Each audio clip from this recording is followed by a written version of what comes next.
voici donc dans la belle cité de Saint-Jean-de-Luz, ces maisons typiques, ces fameux encorbellements tenant les différentes façades.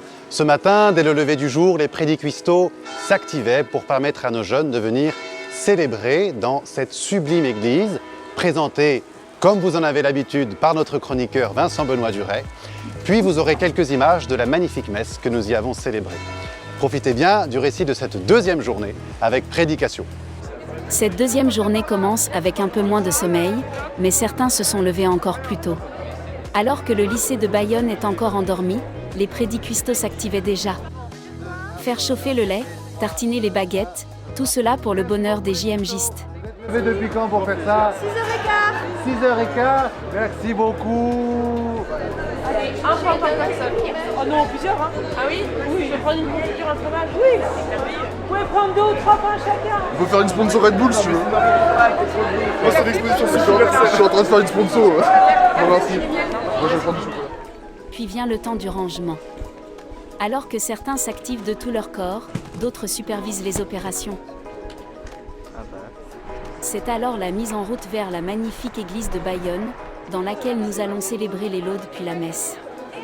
Qu'ils sont beaux ces JMJistes à se presser pour recevoir leur Seigneur dans l'hostie.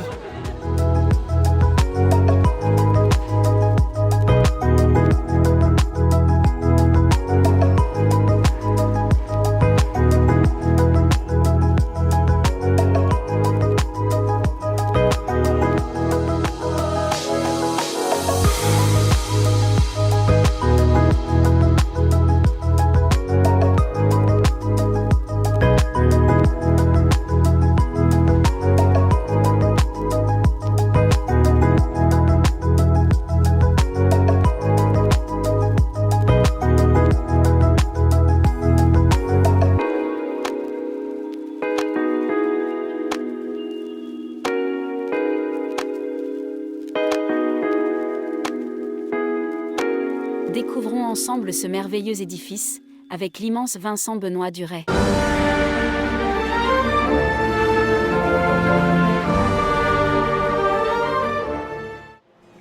9 juin 1660, les cloches de l'église paroissiale de Saint-Jean-de-Luz sonnent à pleine volée.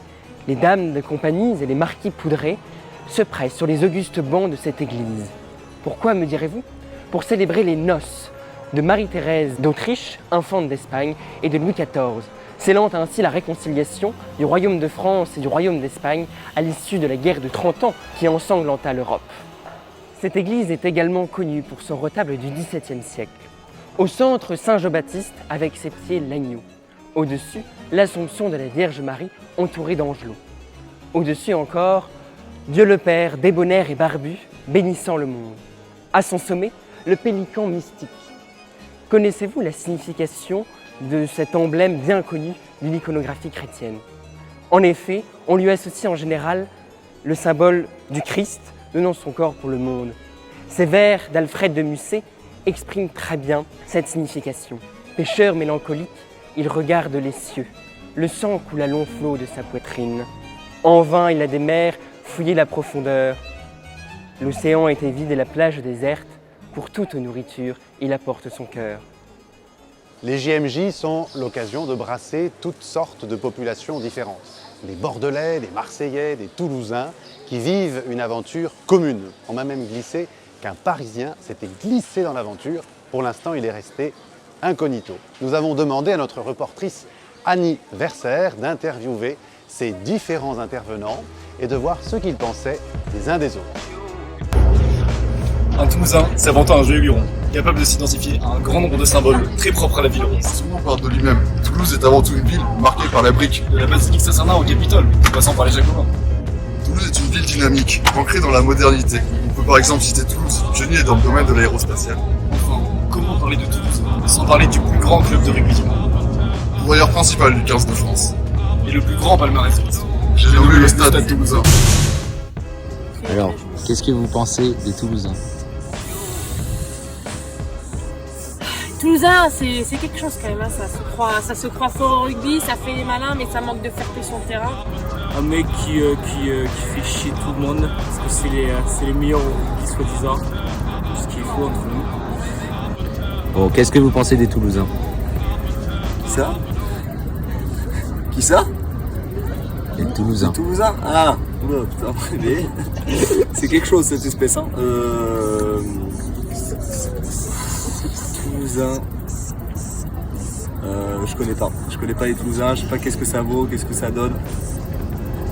Alors, les Toulousains, c'est vraiment un mood.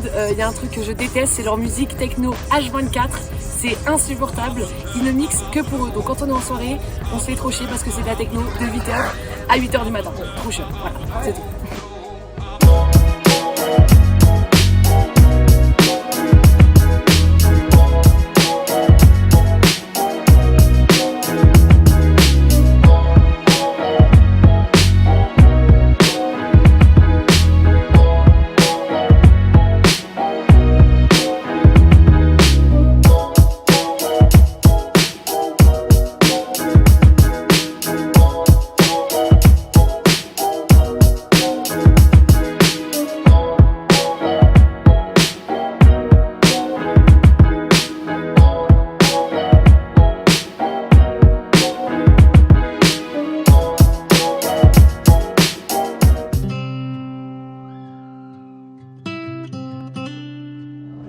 Bonjour frère Joseph-Antoine. Bonjour frère Antoine. Nous avions hier la chance de discuter avec le frère Alain Kilissi, qui est un des frères les plus anciens de la province. Et dans le bus vers Salamanque, j'ai le privilège de me retrouver à côté du plus jeune frère de la province. Alors le plus jeune non, puisqu'il y a un frère qui est plus ancien en profession que moi, mais qui est plus jeune que moi, qui est à Toulouse. Oui. Mais en revanche, je suis le plus jeune en profession, c'est-à-dire que je suis le dernier, jeune, le dernier à avoir fait profession dans la province. Profession, c'est les vœux. Exactement. D'accord. Donc le dernier religieux entré dans la province de Toulouse, à l'âge de 23 ans. Ah ben oui, c'est jeune, oui, c'est bien.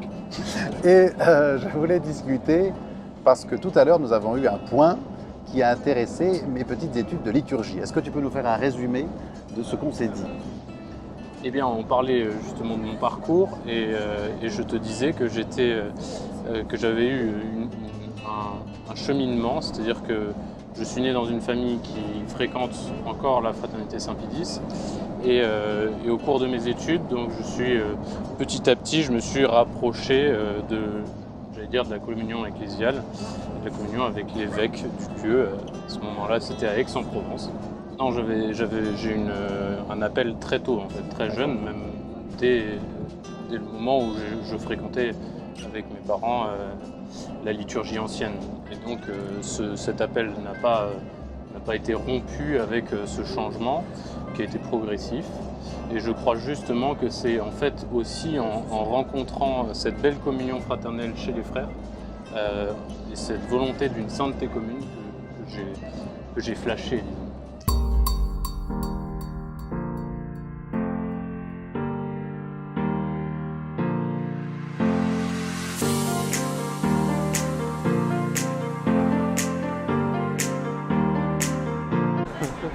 Je tenais à le dire à la caméra, j'ai vachement bien dormi. Violet, vert. Marie Zacanti. Que mon visage, venez voir ça. C'est là que je suis net, tu vois, frère Adil, même à 10 minutes après le réveil, j'ai le visage net. L'équipe communication, ils travaillent tout le temps. On m'a même glissé qu'un Versaillais et un Parisien étaient dans le groupe, mais pour l'instant, bonjour madame, ils ne se sont pas déclarés. Non, fait chier, franchement. Non.